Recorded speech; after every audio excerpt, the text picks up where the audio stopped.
Hello friends, last video में मैंने आपको एक्टिव पैसिव वॉइस शुरू किए थे। ये एक्टिव पैसिव वॉइस 11th और 12th के स्टूडेंट्स के लिए कॉमन ही है। जैसा कि मैंने बताया था आपको कि भाई लास्ट वीडियो में मैंने आपको 2 एग्जाम्पल दिए थे कि एक्टिव और पैसिव, एक्टिव से पैसिव किस तरह से चेंज करते हैं। आपके एग्जाम में एक्टिव वॉइस आपको दिए जाएंगे, 3 से 4 सेंटेंस एक पैराग्राफ के रूप में आएगा और उसको आपको कन्वर्ट करना है पैसिव वॉइस में। वो आपको ऐसे नहीं बोलेगा कि भाई पैसिव वॉइस में चेंज करो, पर आपको एक छोटा सा सेंटेंस देगा कि भाई turn into so and so, इस तरह से आपको चेंज करना है। एक आधा सा एग्जाम्पल आपको आधा सा सेंटेंस चेंज करके देगा। तो यहाँ पर सबसे पहले शुरू करते हैं चेंज इन प्रोनाउन। प्रोनाउन का मतलब होता है सर्वनाम। सर्वनाम में किस तरह से परिवर्तन करते हैं। तो एक्टिव वॉइस में यदि आपके आई आता है तो हम आई का पैसिव वॉइस में बाई लगा के मी कर देते हैं। यदि आपको एक्टिव वॉइस में वी आए तो वी का हम बाई लगा के अस कर देते हैं। यदि यू है तो यू का बाई लगा के यू, इसी तरह से ही का बाई लगा के बाई हिम। अगर सी दिया है तो सी को बाई लगा के हर हो जाएगा, और दे है तो बाई लगा के देम हो जाएगा। जो हमारा कर्ता होता है, सब्जेक्ट होता है, वो एक्टिव वॉइस से जब चेंज करते हैं हम पैसिव वॉइस में तो सब्जेक्ट बन जाता है ऑब्जेक्ट, और ऑब्जेक्ट बन जाता है सब्जेक्ट। जो ये आपने सर्वनाम में परिवर्तन कर रहे हो, यदि किसी का नाम हो तो नाम में कोई चेंज नहीं करेंगे। मानो मनीष हो, सुरेश हो, रमेश हो, दो जने हो कोई, तो उनको मनीष की जगह हो जाएगा बाई मनीष। वो मैं आपको एग्जाम्पल में समझाऊंगा। अभी देखते हैं चेंज इन टेंस।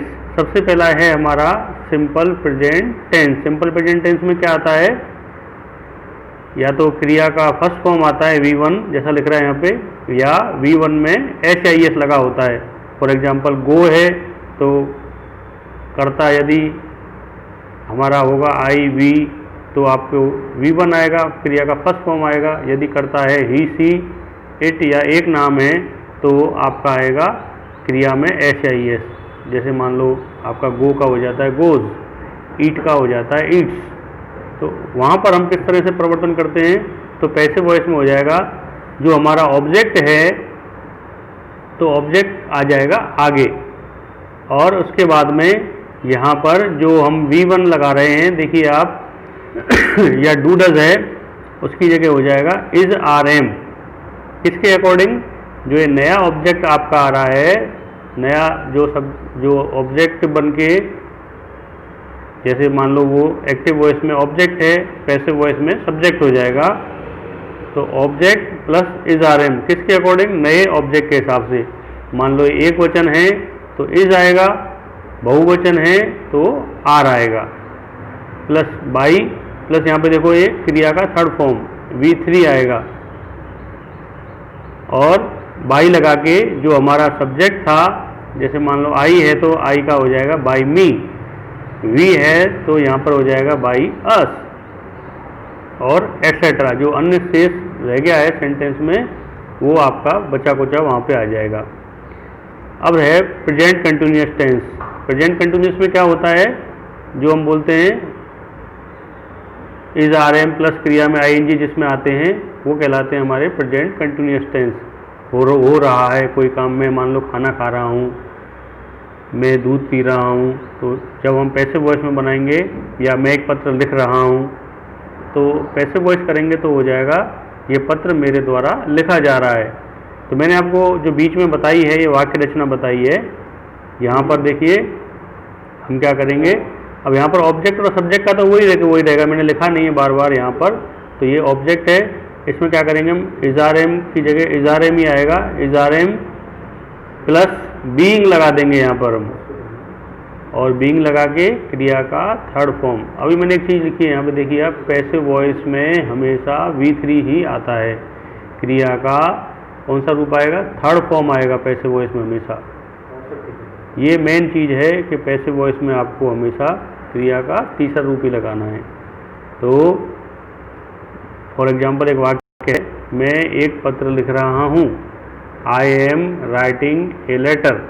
इस तरह से मान लो सेंटेंस है एक्टिव वॉइस में। तो जब हम इसका पैसिव वॉइस टर्न करेंगे तो जो ए लेटर है वो आगे आ जाएगा।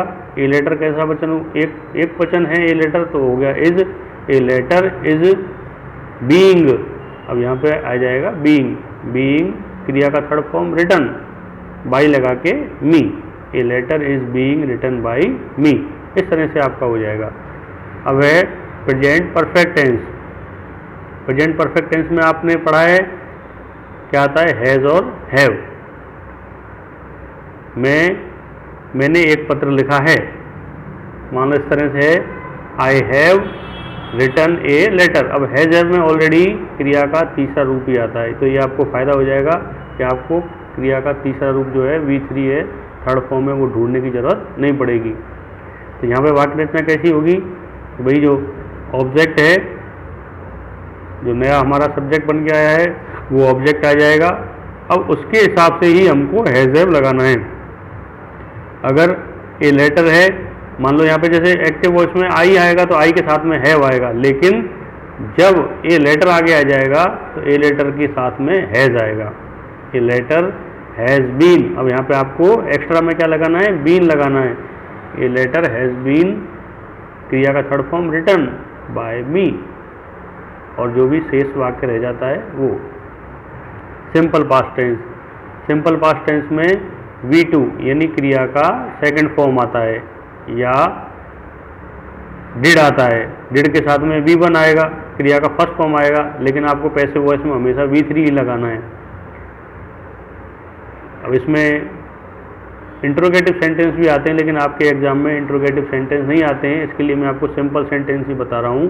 डिड है, डू डज है, वो इंट्रोगेटिव में भी आते हैं, प्रश्नवाचक वाक्यों में, लेकिन हम सिंपल सेंटेंस ही समझेंगे। अब यहाँ पर देखिए पैसिव वॉइस में क्या करेंगे, इसमें V2 है, क्रिया का दूसरा रूप है, मान लो I wrote a letter yesterday. इस तरह से सेंटेंस हो, मैंने कल एक पत्र लिखा, ये हो गया एक्टिव वॉइस। अब इसको पैसिव वॉइस करेंगे, एक पत्र मेरे द्वारा कल लिखा गया। मैं आपको एग्जांपल लिख के समझाऊंगा आगे। तो a letter was written by me yesterday. A letter हो जाएगा आगे, और वाज आ गया, ए लेटर के अकॉर्डिंग वाज आ गया। ए लेटर वाज V3 हो गया रिटन बाई, और आई का हो गया यहाँ पर me. A letter was written by me yesterday, कल मेरे द्वारा एक पत्र लिखा गया। पास्ट कंटिन्यूअस, पास्ट कंटिन्यूअस में वाज वर आता है प्लस क्रिया में ING आता है। इसमें क्या करेंगे हम कि भाई जो हमारा नया सब्जेक्ट जो ऑब्जेक्ट बन के आया है, वो ऑब्जेक्ट आगे आ जाएगा। कल जैसे मान लो एक वाक्य दिया मैंने आपको, कल मैं एक पत्र लिख रहा था, जब आप मेरे घर पे आए तो मैं एक पत्र लिख रहा था। इस तरह से हो मान लो, तो जब आप मेरे घर पे आए तो मेरे द्वारा एक पत्र लिखा जा रहा था। तो a letter was being written, V3 में आ जाएगा written by me yesterday when you came my home. इस तरह से आपको ये चेंज हो जाएगा। पास्ट परफेक्ट, पास्ट परफेक्ट में आता है हैड प्लस V3। अब यहाँ भी आपको V3 सोचने की ज़रूरत नहीं है, क्योंकि आपको V3 सेंटेंस में दिया जाएगा। अब यहाँ पर वाक्य रचना क्या होगी, वाक्य रचना जो हमारा नया सब्जेक्ट ऑब्जेक्ट, जो एक्टिव वॉइस में ऑब्जेक्ट था, वो पैसिव वॉइस में सब्जेक्ट बन गया।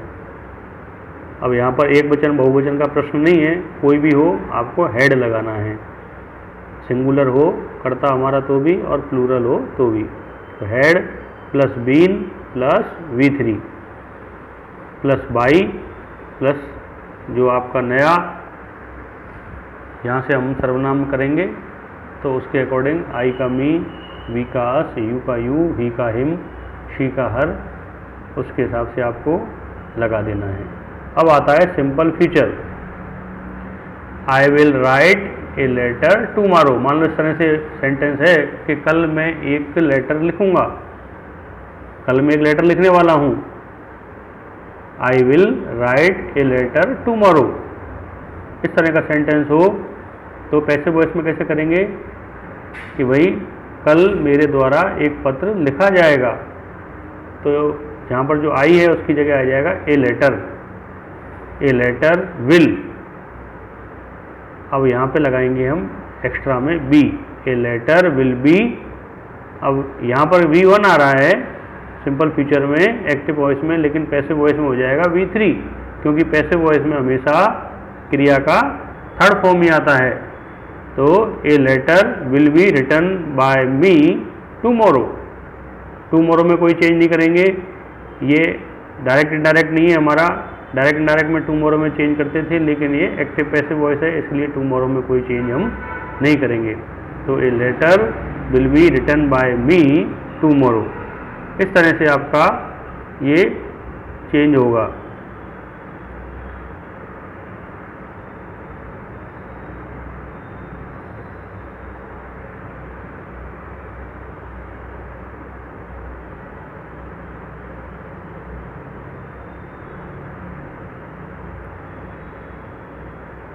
अब है आपका मॉडल ऑक्सिलरीज। मॉडल ऑक्सिलरीज में क्या आता है? Can, could, may, might. Will would भी उसी में आते हैं, विल वुड, शैल, शुड, ये भी मॉडल ऑक्सिलरीज में आते हैं, पर मैंने उनको सिंपल फ्यूचर में ले लिया है। अब मॉडल ऑक्सिलरीज में आ रहे हैं आपके जो रहे बाकी के can, could, may, might, should और वुड रह गया इसमें लिखने का, तो वुड भी है इसमें।